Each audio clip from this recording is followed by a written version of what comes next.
Assalamualaikum warahmatullahi wabarakatuh. Selamat datang di channel Muklis Edu. Pada kesempatan kali ini kita akan belajar bersama tentang sejarah dan biografi Imam Ahmad bin Hambal part kedua. Sebelum kita mulai, marilah kita berselawat terlebih dahulu kepada Nabi Muhammad SAW agar kita mendapat syafaat di hari akhir nanti. Sallallahu ala Muhammad, sallallahu ala Muhammad, sallallahu ala Muhammad, sallallahu ala Muhammad.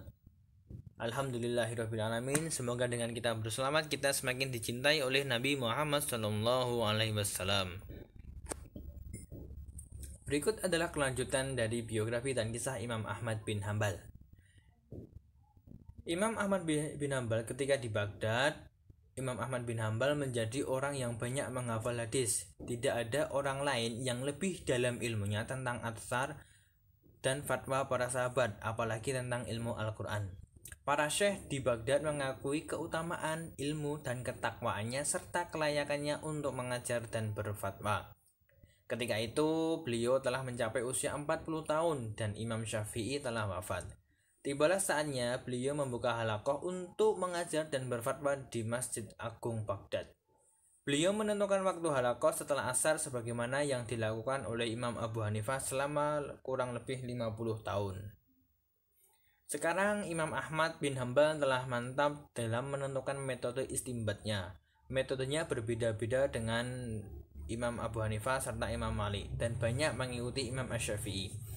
Beliau mulai mengajar Al-Quran, meriwayatkan dan menguraikan hadis, kemudian menjelaskan mazhabnya dalam beristimbat, serta memberikan fatwa tentang berbagai masalah yang ditanyakan kepadanya.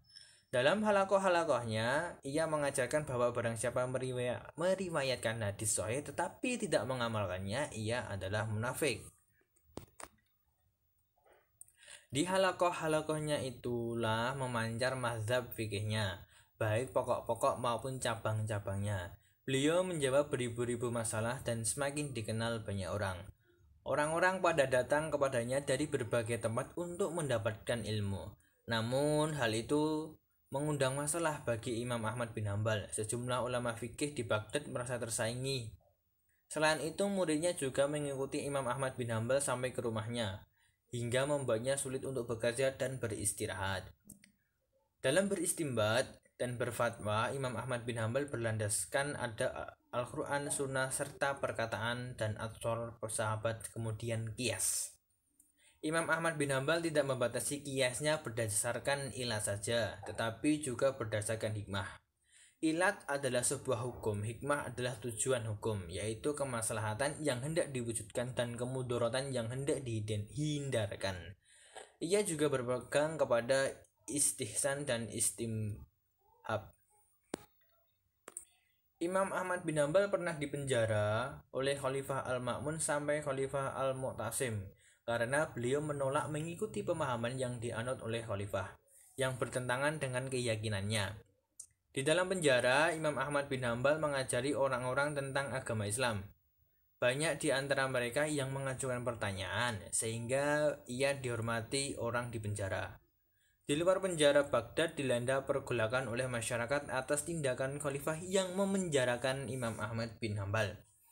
Akhirnya Imam Ahmad bin Hambal dibebaskan agar tidak ada pemberontakan.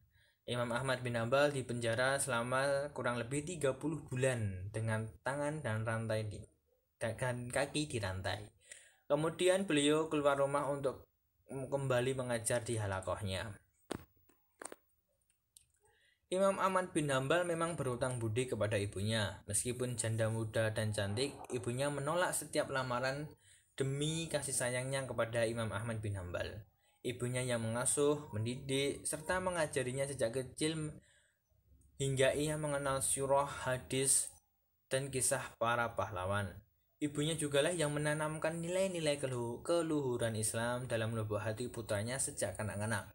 Ibunya juga hafal tentang kisah-kisah Arab serta peninggalan Rasulullah SAW dan sahabat.